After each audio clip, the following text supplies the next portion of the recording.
Yes, you do. So, we are talking about chapter, what, 3? 3. Chapter 3, Descent from the Kingdom of Noise. Okay. So I have a question for you. Okay. Well, first let me say this. I did write this down. You all were just talking about, Stephanie, you mentioned you had a lot of stuff going, right? But you organized. What do you think, was the catalyst? You didn't watch the movie, right? Yeah. There's a lot of things that you normally would do that you didn't do. So, this chapter, you quieted the noise. Yes. Facts. Yes. Right? Good. You were distracted by the outside noise. So, yeah. So, the chapter is Descent from the Kingdom of Noise. To start, I have a question. Is this true or false? To effectively concentrate, reflect, it is crucial to decrease or eliminate distractions that compete for your time and attention and mental space. That's true. It's true. I was going to say one more time. Okay. To effectively concentrate and reflect, it's crucial to decrease or eliminate distractions that compete for your time, attention, and mental space. True. That's true. Somebody want to tell me what that statement means to them? In order to focus on what you need to focus on, you got to limit the distractions because you won't be 100% focused because you'll be trying to spread your focus out. Being in the present. Being present, right? Yep. And you can't be present with something else going on. Right. If you got kids hollering, you cannot be present Right, at the same time. right. Yeah. And then let me say this. So, the idea of, how people say, well, I'm a good multitasker. I'm a good we just can't do it. Right? We're going to concentrate on one thing more than the other. So, the idea of dissenting from the kingdom of noise encourages us to carve out space for silence, reflection, connection with God, rather than allowing ourselves to be consumed with distractions. Okay? We know that the devil, his demons, his mama, his cousins, His wife. right, all of them, aim to fill the world with noise and distractions, to prevent our connection with God, and to keep us from doing the work that God has called us to do. Right? Remember that we stated that everything that we do, not all things that we do, but not all things that we do are like sin, right? Some of the good things that we do can be distractions. For example, think about Jesus himself had to get away for a time of isolation in order to pray, right? And to connect and to reflect, with the Father. Can somebody read Mark 1:35? Mark 1. I don't know which. It doesn't matter. Okay. Yeah, Mark 1:35. Before daybreak the next morning, Jesus got up and went out to an isolated place to pray. Later, Simon and the others went out to find him. When they found him, they said, "Everyone is looking for you." But Jesus replied, "We must go on to other towns as well, and I will preach to them too. That is why I came." Is that Mark 35? Mark 1:35? I'm on 38 now. You didn't tell me Okay. to stop. No, yeah, stop. Stop. Okay, so you want me to just read 35 real quick? Yes. Before daybreak the next morning, Jesus got up and went out to an isolated place to pray. Okay. So basically, let us not get distracted or complacent, right? with things regarding what that we need to be doing. Jesus himself, you know, people were pulling on him, right? He wasn't doing, of course, it was Jesus. So, you know, it wasn't like he was about his Father's business, right? But he needed that time away because there was a lot of distractions from what he needed to do. So let us not get distracted or complacent regarding the things that we're doing, and forget we are created to do the work of the Father. Okay? So you all were talking about your list that you created. How long? And I know you've narrowed it down to things that, okay, I said yes to a lot of things before. And Taylor even mentioned, I'm not going to do that. I'm not doing that. So, before you narrowed down the list, how long were some of those things on your list? A long time. Man. Years. Yes. Right? So, what was stopping you from completing that list? Self-doubt. Yes. Something to get in the way. Yeah. Okay. It's overwhelming. Overwhelming? Easy to put off. For example, for me, I have a storage from things that I moved when we sold our house in Mississippi, right here. So I need to go through this storage. Okay, in the wintertime, I said, oh, it's too cold to go out. Yes, it is. Yeah. And then in the summer, I said, oh, it's too hot. So I don't even know what I got. There's no fall or Okay. spring. I feel that. That's good. Yeah, easy to put on. Right. That's what I've been saying about my house project. Like in the summer, I don't have no central air, so it's too hot. I can't do it. In the winter, it's too cold. I can't do it. Right. But it just gets put off. I also know my list was compacted with stuff that I just naturally have to do, like doctor's appointments, dentist appointments, things like that. But I don't do that every day. So I created a list of stuff that I naturally do that was bombarding the things that God is actually telling me to focus on right now. And so that's why I can't get to the things that God is telling me to do, because I'm still focused on the things that I naturally have to do as a parent, as a wife, as a co-worker. Yeah. So I had That's to take, real. he's like, take those things off. You naturally do that. You don't go to the doctor every day. You don't go to the dentist every day. So take that off your list, because you're just focused on those things that you typically do, rather than putting on the things that I'm telling you to focus on right now. Yeah. So, Lakita, I got a question. It's really for you and Taylor, because y'all are procrastinators.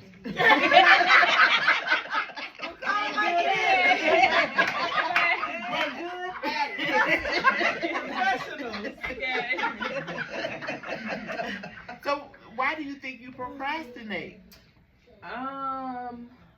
You know, I don't know why. I think even like when I was in school and like I just worked better under pressure, which is why I naturally gravitated to when I got on the crisis team at work, and I absolutely loved it. Like I love the like unknown, the pressure of like I feel like I work better. If you tell me I got a 20-page paper due 3 months, I'm still not going to touch it until the week of.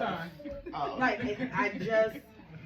I feel like because I'm an overthinker, and so if I give myself too much time or space, then I'm like going back and changing it, and like because I'm overthinking, so it's easier for me to like lock in, get it done at the last minute, and then I'm done with it. I don't know why though. I've just been that way my entire life. Gotcha. Okay, Taylor. Why do you procrastinate? I think, honestly, I feel like I've just gotten too comfortable with just getting by. That's good.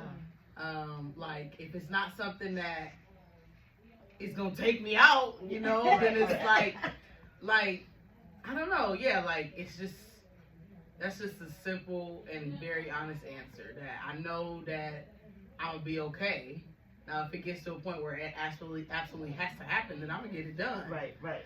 Now, like, with the example that Stephanie gave with, like, feeling relieved and, like, here Sunday is, and she did something earlier this week that set her up for having a great day on Sunday. Right. That's great. Those things do feel great to me, but not great enough to hop right on top of things. Yeah, I don't know what it is. Like, it doesn't affect me that much. Like, I'm not an anxious person.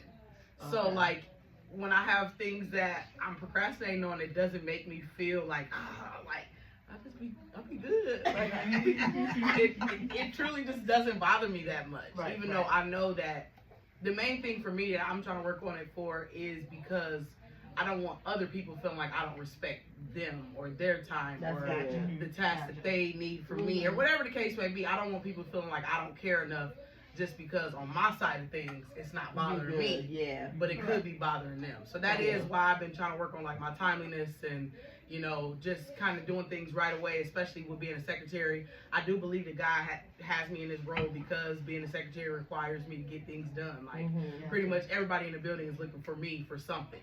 So I can't just be letting stuff sit. It's got to get done. So this job is helping me, and, you know, but truthfully, I just don't, it doesn't make me feel bad. So, Gotcha. Yeah, that's good. So then, one more question, and then I'll keep going. And this is for anybody who wants to answer. Do you think that outside noise, such as, you know, emails, right, text messages, keep you from doing what you know you need to do? Is that what the procrastination is? You're busy watching football, basketball. Or I do be busy watching basketball. Yeah, so for me, like, if I have a task or something, but I'm in the middle of a book, I got to finish my book. Like, so, yeah, I would say for me, and also with me trying to be a content creator, that's kind of where my focus is. Okay. So it's like, that other stuff, that comes second. Yeah. But it's not always supposed to. It can, like you said, we can be distracted by good things. That might not be what God wants me to focus on at that time. But I'm focused on getting this video up, making sure it's a minute long, all that stuff. So I would say yes. Outside noise does distract me, and I am a procrastinator as well. But it's worked for me. I'm like, okay, but is it working? You have that list. Is it working? It works in seems school, like it is. but it's not working in life. We think Right. it is. Yeah. Right. It's not. But I'm more like Lakita. It overwhelms me to have so much time to, like, if you give me something and say, well, this is due a month from now. I got a month to do it. I'm probably not moving on that until like the week or two before, because then that's when I don't know, for some reason when I have that time crunch, I'm like, okay, so you got to sit down and completely focus on this. But if I don't, I'm like, okay, well, I'll do this here, I might do a little here, a little there, but I'm not actually focusing on it. So I know I need to find a balance of not procrastinating, but also not overwhelming myself. Outside noise? Do you Yes. think outside noise? Yes. Yes. So, I'm sorry. oh no, you're okay. So the author stated that we're distracted due to the unprecedented amount of noise that's present in our life. Content creating, right? Women's basketball. Come on, I agree. Distractions like emails, text, the news cycle, right? The news cycle. Social media for sure. Yeah. I mean, and then another piece for me is I also have to make sure, because I have a 24-hour facility, that I have staff. Like, so if too many people call off, especially like getting through this last like flu, COVID weather, multiple people sick and off, and like if I don't have enough. You're not sick here. I was just about to say, Be prepared for the week. You are not sick. You better be there. Okay. No. But yeah, so thinking about those things too, like, cause every day I'm still doing my day-to-day things, but at any point somebody can call and be like, okay, the last person just called in, so now I'm like, now what? Like, I have to get in the building because we have to have so many people in the building. If I drop below that, so that means I'm gonna have to stop what I'm doing. I might not even be on call, but because this is my facility, my agency, my staffing, I'm gonna be the one that ultimately has to be there. to figure it out. So I even have those things that come in, and it's hard to quiet that noise when it's always gonna be lingering in the back, no matter what. For me, it's podcasts. Mm. I listen to a lot of podcasts. It used to be the news. So, Sierra, I heard you looked at me like, yeah, the news cycle. After the election, I put the news down. That was, It was bad. yeah, it was bad. It was bad.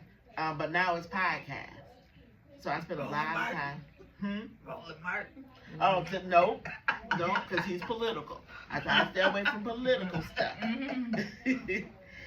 So, but there's, forms of entertainment and things like that that can drown out the voice of God, right? And prevent us from doing what he's called us to do. And Stephanie's example earlier is a good example of that, right? You were able to read Proverbs, I think you said. You were able to get your lesson done. You were able to hear the voice of God and do the things that he's called you to do. And yes, there are, and this was stated in the book, there are, the external noises, but we have internal noises as well. What are some examples of internal? Yeah, internal. Internal. I think for me, it's my toxic thoughts, my negative thinking. When I become overwhelmed, which I found myself saying that a lot lately. I'm overwhelmed, and that I feel like I can only focus on what's overwhelming me. So I think, my negative thoughts and my toxic thoughts that swirl around, and then that becomes overwhelming. So then I just do nothing because now I'm really overwhelmed. So I think that's the internal thoughts that kind of distract me from what I need to do. Kind of talk myself out of it in my head. Right. I'll say negative thoughts, doubt, fear, the things that we just think on constantly, especially the things that we don't have control over, but we just want that control so bad that we constantly rehearsing, how can I change this? What can I do? How can I fix it? How? Right. So it's just that it's a cycle. Right. It just goes. And like they just mentioned, the open loops that we have been talking about, right? Things that we know we got to do, so it's all that noise. So on the bottom of page 53, and if someone could read that, it's real short. He gave us the definition of noise. You should have started with that, but External information and entertainment that blocks our ability to be silent and reflective. yeah, right? We need to be able to sit back and just be quiet, sit in the silence, and just reflect, right? On the good things. Yes. Yeah. The author stated that the noise level present in our life, if they're connected to our issues with time management, right? For example, I've stated several times here, I deleted my Facebook. I realized that it was creating a lot of noise. After reading this chapter, right, it was very noisy. Because I would go down every rabbit hole. I argued with people. Like I was on the news feed. Oh yeah, you get wrapped up in that. Right? I was one of those ones, I'll say what I have to say, but then I would never go back. Or I would sit and get caught up with arguing with people. And that was such a time waster. Such a time waster. So, the author talks about the noise level. So my noise level was on a 10 with Facebook. It really was. On a scale of 1 to 10, it was on a 10. I can honestly say now that I'm more of a 4. And, our aim, let me go back. Our aim is to be purposeful, present, and wildly productive. Man. I have started recording for my podcast. Right? I cleaned out a closet. I know that's right. Right? So I'm getting things done. Yeah. I'm getting things done. I'm working out more. And that's just because I'm not scrolling, going down every rabbit hole, right? So there's a handout.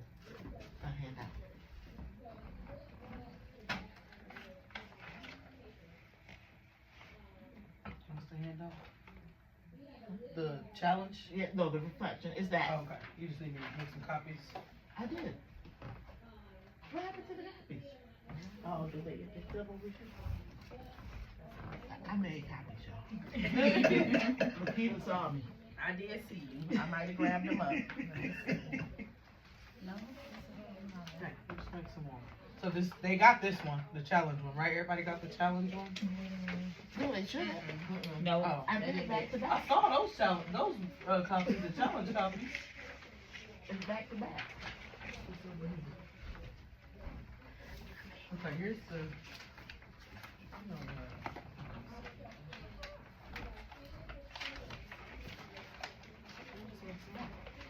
Okay, yeah, because She did. I didn't see them. I did want to say though, one thing I heard you say about that podcast was like a struggle piece for you, like being distracted by sometimes, but how you flip that into something like you started one. right. So it doesn't always mean that you have to just take away what you enjoy. Sometimes Right. it can be used for what God wants you to do or something more productive. And I can say this too. The podcasts that I watch, they're either Christian based, marriage based. It's something that it can feed me. Yeah. It's not like trash. Right. You know. That's good. Yeah. Oh, my husband watched more trash than Under my dad. I did. No. So I told He's him last making up night. for years. I told him last night. I told him you like Odell or you like Sierra and my mom. He was watching Humble Baddies. Oh my God. That man ain't never watched TV in his life. He's trying to catch up. Okay, Okay, don't which talk one you want to about have? me. Vote for one. So so this one right. This I one, would yes. But yeah, that's my grandma's favorite kind of show. Humble Baddies? Yeah, She'll it's watch anything. a podcast. Oh, it's a really? podcast. Okay. Yeah, Oh. it's a podcast. No, my grandma loved Jerry and Maury and Independent TV. So there are a few. I have a few questions on this page for reflection. okay. So, and it's real short. What percent of your thoughts, words, actions, and reflections from the news you're watching or social media you're following, what percentage of your thoughts come from that? I feel like probably more than I realize. Like, well, actually, it's crazy because after I called off my engagement, I was talking to my parents and I was telling them that I feel like, because when I was a little bit younger, I loved The Bachelor and The Bachelorette. And I really don't watch it all anymore, but I watched it faithfully. Like, when I found it, I was a few seasons behind, caught up on those, and didn't miss one ever since. So, like, and I love, like, romance type of shows and love, and I feel like sometimes that just gives you an unrealistic viewpoint of what that love is supposed to look like or what you're supposed to be getting from a partner. And so I feel like I didn't even realize that might have been affecting me more than I thought. Like, I thought I was just watching something. But then in my relationship, I was having these unsaid expectations because of what I was intaking at an impressionable age. So I feel like sometimes we don't really realize, because we think it's just for entertainment and that's just what we like. Right. But it's you intaking that, and part of you is internalizing that and really giving you these expectations that are just unrealistic. So that is something that I gathered from that, and I have really cut back on those type of shows. Like, I do enjoy them. I love love, but this ain't real love. This is TV. Right. So Right. yeah, that was just an example for me. That's why I watch Divorce Court.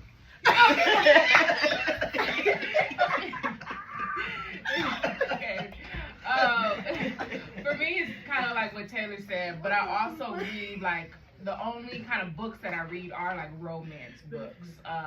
When I see, like I said, I'm on TikTok a lot, and there's a lot of like couples and families, and like they portray these amazing lives and these loving relationships, and you see all of those, and you like, well, dang, ain't nobody ever loved me, because I ain't never got me this, like this, that. you know. Yeah, that's But good.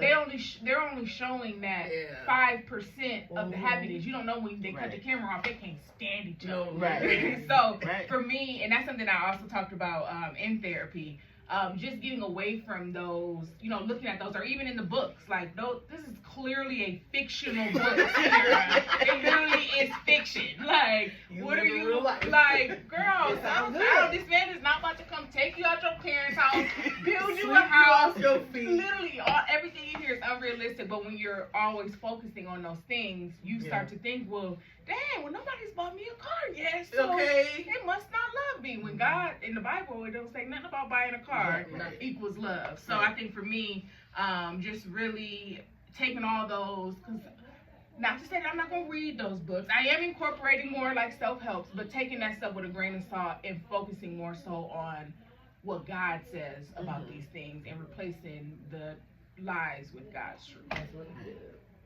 I think it depends on the like stuff for me is seasonal.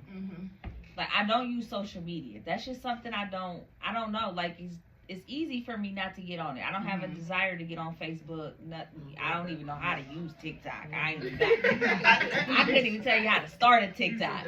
But it's seasonal. So now that spring is here and summer's coming, I'm more of a let's get out and take a walk. Let's go to the park. Winter months is really, really bad, and I'm really trying to work on it. I literally binge watch Law and Order. I mean, I can watch every season and then start back over. Regular or SVU? SVU. It's bad. So like, I'm coming out of the season of that, but that's like more the winter months, right? Like the cold months. I'm big on like the medical Chicago med. I'll say this: I was Chicago med, but then when I lost my brother, I can't watch it. It's like it's trauma that just what comes with the show. I just can't. I was binge watching it before we lost him, and then God was telling me to stop, and I didn't, and then we lost him, and now I can't even bring myself to watch the show. But it's like it's seasonal, right? Like it's just. I don't know. It's weird. It's like I go into seasons in the summer. I don't watch as much. Spring and summer, I don't watch a lot of TV because I'm more like, let's get outside. Let's take a walk. I want to go walk around the trail. I want to go sit by the water. So it's just really, it's seasonal for me. But I don't utilize social media. But then that's kind of going back to what Tay was saying, because I think that me and Sam, like we talked about it a lot, like starting a podcast for married couples. Like we know God gave us a ministry for married couples when it comes to healing, because we've been through a lot, and so our ministry is called Picking Up the Pieces. And so that's something like I don't use social media, but I need to be okay with kind of get on using a platform for something like that, if that makes sense. But I think it just kind of goes to getting started with it, and then getting on social media for that platform, because I really just don't get on. So it's one, like when Tay said that, I was like, yeah, that's that's good, because I don't like getting on there, but I know this is something that God has given us to do. So now it's really just starting it and then utilizing it for that. But mine is just it's seasonal. So, real quick, I'm working on my husband on doing a podcast with me, but we ain't even close. He's manifesting right now. Right. Because he's like, no. Okay. What percentage of your thoughts and words and actions are revelations you're getting from God's word? Not as much as I should. Yeah, I don't know if I can put a percentage on it, but I definitely know when I'm locked in and where I need to be. I hear from God way more, and then when I'm not, I feel the absence of His voice for sure. Like when I get distracted, when I get too busy doing other things and not, the things that I know I'm supposed to be doing, I definitely don't hear from Him enough, or I hear that you know what you're supposed to be doing, kind of like I get that, you should be doing this, or you need to get this done, and I can feel it, like how you get that feeling of conviction sometimes. Like, so if I'm getting too far off, it's like, okay, I need to reel it back in, I need to lock back in. And I mean, I have cycles of that where I'm like, I don't look up Bible scripture, I don't do a prayer, I don't do, like, I hadn't done the things that I needed to do, and I was not hearing from God like I needed to. Yeah. So what percent are you getting a download? So let me skip to question number 3. Who is the loudest voice in your life? Usually, not always. Usually, God is. Okay. Now, there will be some times that something comes up, and before I ask God, I reflect in myself, and that's coming from me, and it's not godly. So, Right. Yeah. But the majority of the time, God. Unfortunately, I think I wouldn't even say it's the external. I would say it's my internal voice that's the loudest for me. Hence why Pastor has me teaching his toxic thoughts class. He was on something with that. But yeah, so I would say, what percentage am I getting from God? I don't know the exact percentage, but I would say it's a low percentage. I would say maybe like 20%, and that's just me being honest. I haven't done the best with getting up and starting my day with God, and I know that's how you really allow His words and actions. His words and actions to kind of download into us, so that way we can go out and be that and be the same as Him, or try to be, who He called us to be. But if I'm not downloading that into me at the start of the day, like I might, here and there think of something and, like think of a scripture that goes with the situation, but I'm not intentionally focused on it. It's not right at the tip of my brain because I haven't been spending that time studying that. Does that make sense? So I know for me that I have to do more studying in order for my percentage to increase, because that's how it downloads into me. So honestly, unfortunately, the loudest voice in my life is the one in my head, and I'm trying to drown it out with God's truth instead of the lies that are in my head. Because bottom line, we got to be about our Father's business. Absolutely. Right? And how will we know what His business is if He's not the one giving it to us? If He's not the one feeding us? If we're not focused on Him? Right? I think for me, honestly, like, because of how I was raised and how I grew up, like, a lot of what my parents instilled in us young, I feel like it's just kind of been developing in my life. Like, no, not yet. We're getting close. I think like Getting close. about 6 more minutes. Yeah. A lot of what they instilled in us is still, it's in me. It's been downloaded. It's developed more.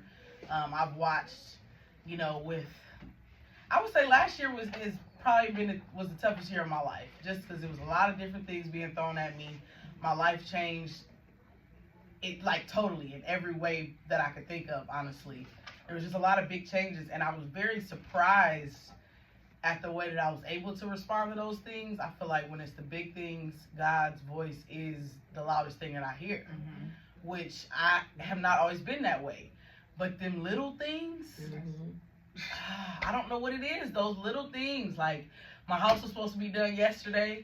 I found out that it wasn't, and my day on Friday was horrible. Like, I did so much crying, and I was just all out of whack. The kids couldn't come in the office for several points throughout the day because Miss Boyd just needed a minute. Like, I just feel like I sometimes struggle to allow God to lead me through those small things, and that's what gets me all out of whack. But when it's those big things, like when I had a miscarriage, the first thing out of my mouth was, what is God trying to show us here? What is God trying to teach us with this? It's got to be a lesson in this. But then when it's something small, I'm not even thinking that God is using that little thing. For some reason, I feel like God uses the big things, and those little things are insignificant to him, but they're not. Because it's in those little things that most of the people see you. Right. And so I would definitely say that those little things, that day-to-day stuff, that daily stuff that just gets on your nerves at your job, and you know, those small interactions, like that is truly where God is allowing me to be used the most, because that's, like I said, that's when the most people are watching my reaction. A lot of people aren't there for those big things.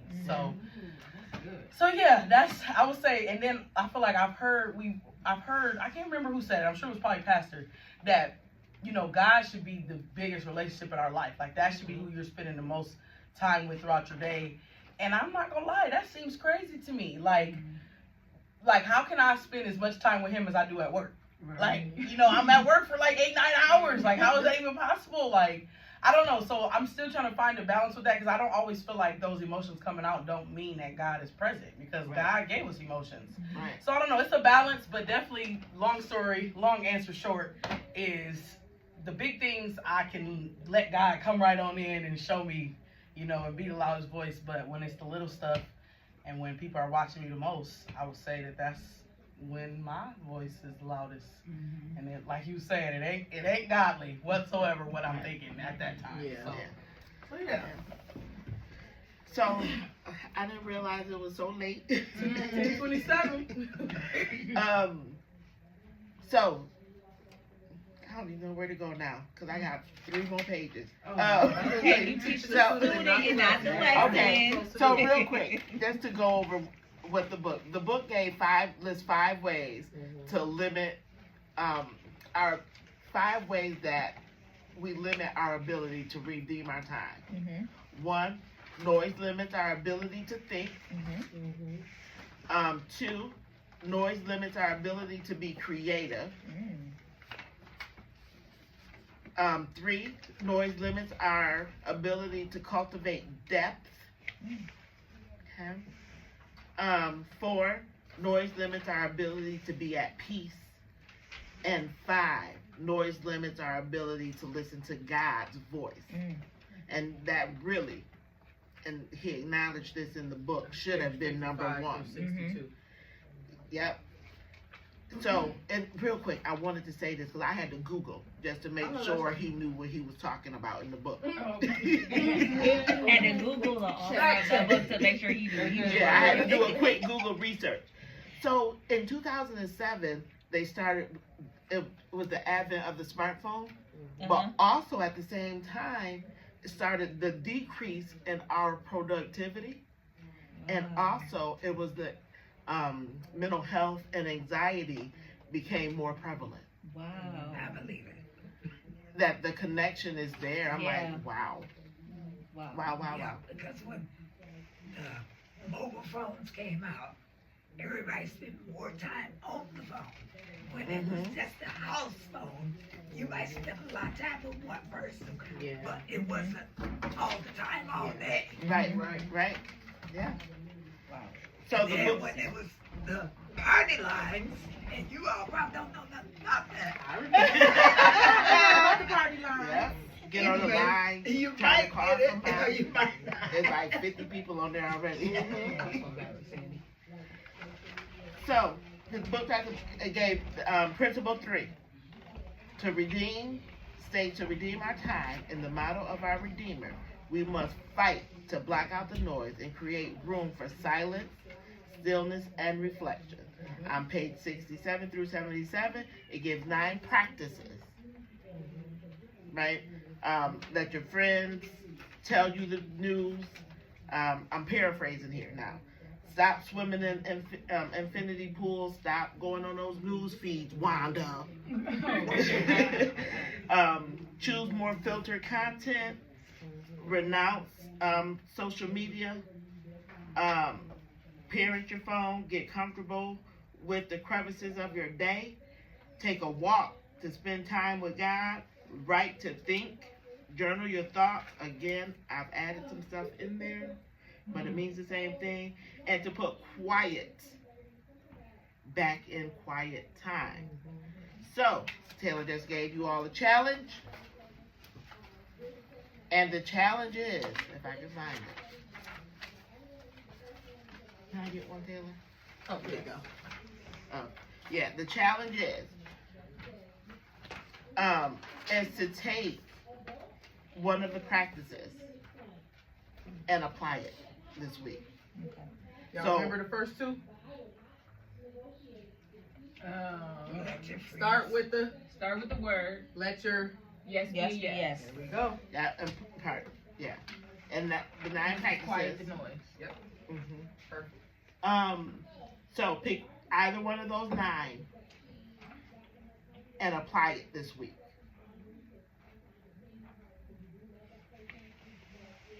All right, that's it.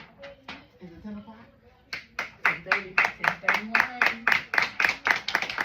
Yeah. Oh, I'm sorry, I went over Pastor Oju a minute. You make sure to let him know. That's so funny. Thank y'all. Thank Yes. y'all. Yeah. What's this, week 4? Yeah. Done? Man, I can't believe we already almost through the 6 Man. weeks. It's flown. Then we get a 2-week break. 2-week break. I want one of them. Taylor, can I get some of these papers for Dixie? Absolutely. That way Thank she you for can do asking them that. too. I'm gonna make sure to give you those.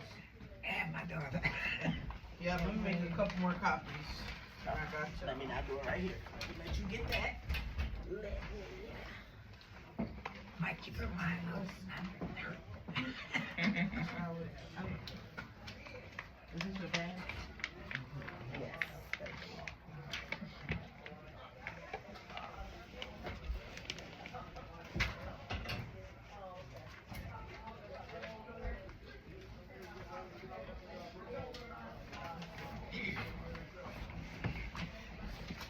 Thanks for your participation.